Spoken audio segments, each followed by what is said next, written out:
Hi guys, welcome back. So today we're going to be reading Chapter 2 of Dog Sense. Let's get started. Chapter 2. I run all the way back to school, even though I know it makes no sense. I'm late, so I might as well take my time and enjoy it. But I can't. I'm a worrier. Mom says Dad was a worrier too. He just worried all the time about everything. Losing his job, getting in car accidents, catching fatal diseases, and almost anything else you could think of. But I think it went deeper than that. When I was younger, everything seemed fine. We had fun together and joked around a lot. As I got older though, Dad started keeping himself more and more. Once I found him sitting in the garage alone, tears streaming down his face. I asked him what was the matter, figuring I'd done something wrong. He just wiped his face and shook his head several times. I overheard Mom say Dad was depressed, when she didn't know I was listening. I thought she meant he was unhappy, but looking back, I think he was depressed, with a capital D. Depressed as in sick. I think Mom tried to get him help, but it didn't work. One day about a year ago, I woke up and he was just gone.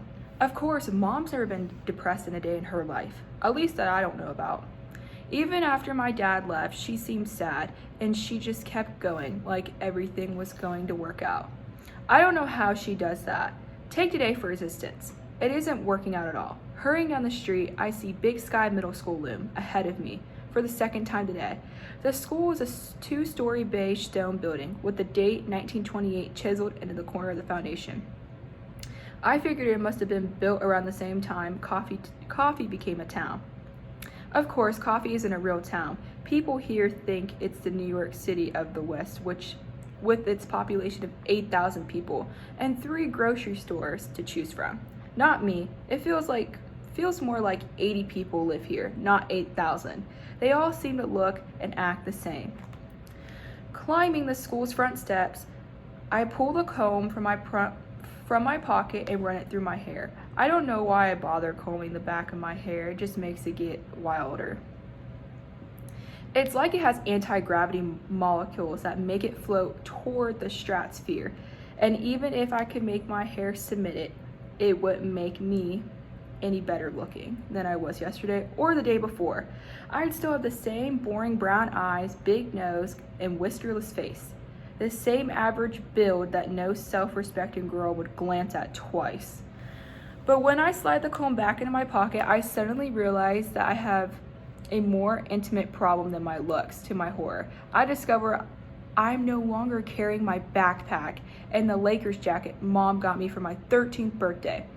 I know I had them when I left school the first time. Where are they? I asked myself. Did I leave them back at Grandpa's house? Then I remember I dropped them when Brad Mullen slammed me against the wall. I take a quick look around the front of the school for my lost possessions. They are definitely missing in action. Crap! Mom and I barely have enough money to buy stuff like books and notebooks. There's no way I'll replace the jacket to top it off. Now I have to go to the school office and explain why I'm late. I'm telling the school secretary about Streak and Grandpa and everything else that's happened this morning. A man in a gray suit comes up behind her and says, "You're Guy Martinez, aren't you?"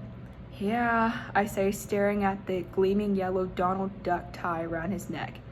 A large hand appears. "Welcome to Big Sky Middle School," the man says, again with handshaking. What is it with this place? I pump the hand a couple times. Say thanks. And I just need a pass to go to my homeroom. "You're from California, aren't you?" "Yeah, Santa Barbara." Well, I need to explain a few things about this school to you. First of all, children address adults as sir and ma'am here at Big Sky. Do you understand? I can feel my heart pick up speed. This isn't chit-chat. This is a lecture. Why didn't I see it coming? Yes, sir. Good. We all have reasons we could be late every day. Maybe my coffee pot broke. Maybe a good song was on the radio. Maybe I just felt like sleeping in a little bit longer.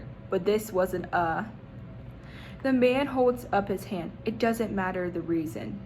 Late is late.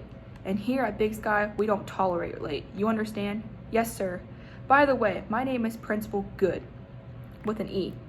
Miss Bellwether, please give Guy here a note so he can get to class. And welcome to Big Sky, Guy.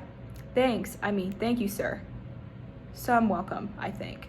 Walking down the hallway toward my homeroom. By now I'm totally freaked, and the long hallway doesn't help. Just walking down an indoor hallway creeps me out. In my school in California, all the walkways were overhangs. I wish it was like that here, but maybe I'll feel differently in February. I stopped outside my homeroom and take a deep breath, and opening the door is one more thing I'm not looking forward to today. But I muster my courage and turn the handle. As I walk in, 28 eighth grade faces turn to look at me. A primal shudder cascades down my spine. I force myself to walk up to the teacher, a small blonde-haired woman. "Hello," she says, turning to me. "My name is Miss Minmin." As she says her name, all I could think of is Mini-Me from Austin Powers movies. "Hi," I say, handing her my note. Hello, ma'am. Fortunately, she doesn't bless me with the same lecture I got from the principal. All she says is, "We're starting in our first book, guy. Please take a seat over there." Over there happens to be right next to Luke, the tall dweeb I met before school. I'm going to run out of the room screaming if he tries to shake my hand again. Instead, as I near my seat, he holds up my backpack and Lakers jacket. "I picked these up for you. I thought you might want them." Relief floods through me. I wonder if this is how Grandpa feels when he uses his preparation H. "Thanks," I tell Luke, almost calling him sir. As I was saying, Miss Miniman tells us, literature is an adventure. That's why I use it to teach English. You've all had English classes before as 8th graders. You get to start using what you've learned. And that is the whole point of education. I'm here only to help you strengthen your reading skills and writing skills. But to help you enjoy those skills, there's no better way than to do that by reading good books. I stifled a moan. I hate reading. What I mean is, I hate reading fiction. My mom devours novels. She gets up early in the morning before work and makes herself a pot of coffee and reads, sometimes for an hour or more. I don't know what she gets out of it. I like to check out sports scores in the news, and I read books about animals and things like that, but every time my mom or teacher gives me a novel, by the third paragraph, I feel like someone's planted an ice axe in my brain.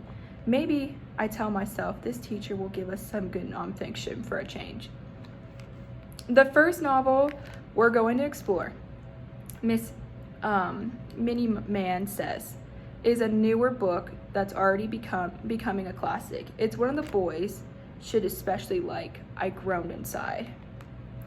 This book is titled The Watsons Go to Birmingham, 1963, by Christopher Paul Curtis. I've never been to Birmingham, but I already know I'm going to hate this book. How?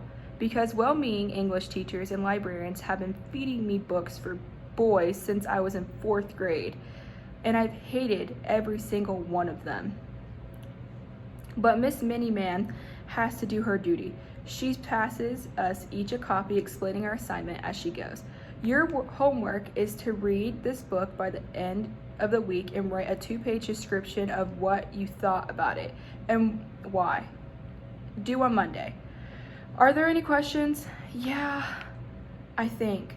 When do I turn 18 so I can get out of here? After English, things looked like they were getting better. I go to social studies and Spanish, both of which I like all right. Then I have PE, but since it's the first day, we don't have to dress in our gym clothes. At lunch, I manage to find a corner table where no one bothers me, and after that, I have typing or keyboarding. When I walk out of there, all I have left is math, and that's the best subject. Home free, I tell myself. Right. When I walk into the class, the first thing I see is sulfur breath and the parasites. My brain goes numb. When the neurons start firing again, I wonder if I'm in the wrong room. Well, look who's here. Brad Mullins sneers. It's the California kid, or should I say the calf crap kid. This whiskerism draws a chorus of gulfs from tapeworm and maggot. Brad motions toward an empty desk on his row. I hesitate for a moment, but then I spot Luke, grateful for anything resembling a friendly face. I walk over and take the desk in front of him. I pull out a pencil and start tapping the eraser on the desk. Hey, calf crap, Sulfur Breath says. I want you sitting over here. Fortunately, before I have to respond, a tall, gaunt teacher wearing a rumpled suit walks in. His pasty gray face looks tired. Not the I didn't get enough sleep last night kind of tired. He looks like he's tired of life. I'm Mr. Cross, he says. This is Math Foundations. I stopped tapping the pencil. Did you say Math Foundations? Welcome, Mr. Cross says. And for all those who are returning, welcome again, he says. He takes a pointed look at Brad Mullen, but Mullen doesn't flinch. Hi again, Mr. Cross, Brad says. I liked your class so much last year, I decided to take it again. Tapeworm and Maggot laughed. Even Mr. Cross manages a wary grin. Let's see if we can make this your last time, Mr. Mullen. My records show that this is the only remaining class you need to pass to go to high school. If I want to go to high school, Brad says with a snort. Mr. Cross ignores him. In this class, he explains we are going to work on math fundamentals. Let's not kid ourselves. You're not going to become math majors. And I'm not an Albert Einstein. As you could even play baseball, Sulfur Breath mutters. I roll my eyes. Albert Einstein, a baseball player? Brad definitely isn't the sharpest knife in the drawer. Mr. Cross continues. Our only goal in this class is to teach you enough math skills to get you into 9th grade. We'll try to make it fun, but let's be honest here. If you don't get through this class, you are not going to graduate. I can't listen any longer, and I raise my hand. Yes, mister. The teacher looks down at his class list. Martinez, I say. Yes, Mr. Martinez. Sir, I think I'm in the wrong class. Mr. Cross texts again. Oh, yes, you registered late, and we couldn't fit you into the advanced math program you requested. I didn't register late, sir. You didn't? No, sir. Well, did you take the placement exam? What placement exam? That must be the problem. If you don't take the placement exam, we can't put you in the we can't give you a choice of classes. Brad makes a fist. I'll place him right now. The rest of the class laughs, all except Luke. I feel myself getting angry. You mean I have to stay here? I ask, grinding my pencil's eraser up into my desk. Get used to it, calf crap, Mullen says. Talk to me about it after class, Mr. Cross says. And that's enough from you, Mr. Mullen. Mr. Cross hands out his textbooks. That looks like they've been used since the Second World War. I open mine, and with growing frustration, I recognize the math as stuff I had years ago.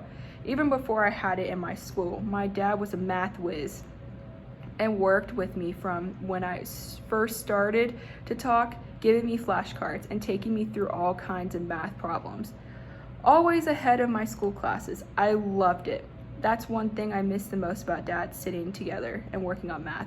I still don't understand why he couldn't have solved his own problems with Mom and me, but Grandpa says that's smoke up the chimney. While Mr. Cross explains a 3rd grade math concept, I try to keep from melting down. Instead, I start working on how I'm going to get out of this stupid class. Not only will I be wasting my time if I stay here, but I'll be a walking target for Brad Mullen. I admit it's kind of nice being in a class with Luke, but I'll be happy enough to ditch him if I can keep Sulfur Breath off my scent. Finally, the bell rings, and as all the other kids file out, I walk up to Mr. Cross's desk. He's looking through a notebook, but after a moment he notices me. Yes? You were going to tell me how I can get into a more advanced class, I say.